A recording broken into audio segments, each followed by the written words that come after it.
علی نے مکان نہیں بنایا ساری زندگی، مکان نہیں بنایا، کوئی کاروبار نہیں کیا ساری عمر۔ اب اس پہلو پہ بھی ذرا غور کریں، حضرت علی رضی اللہ تعالیٰ عنہ نے کوئی بینک بیلنس نہیں بنایا۔ صحابہ کرام علیہم رضوان فرماتے ہیں بڑے بڑے رشتے آئے سیدہ فاطمہ کے لیے، بڑے بڑے امیر کبیر لوگوں، حضور نے فرمایا میں رب کے فیصلے کا انتظار کر رہا ہوں۔ ایک دن تینوں یار ان لوگوں کا خلوص دیکھے مولا علی کے ساتھ، حضرت ابوبکر، حضرت عمر، حضرت عثمان۔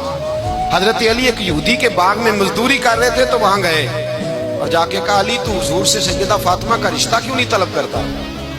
تو حضرت علی کہنے لگے بھائیو نہ مکان ہے، نہ گھر ہے، نہ کچھ ہے، رشتہ کیسے مانگ لوں؟ کہا تو جا تو صحیح، ہمیں تو لگتا ہے رسول پاک تیرا انتظار کر رہے ہیں۔ مولا علی شیر خدا کہتے ہیں میں گیا اور جب میں حضور کی بارگاہ میں گیا تو انہوں نے مجھے یار تھے نا تیار کر کے بھیجا، مجھے لفظ بھی سکھائے کیا کہنے ہیں، لیکن جب میں وہاں پہنچا نا تو میرے اندر طاقت ہی ختم ہو گئی بولنے کی۔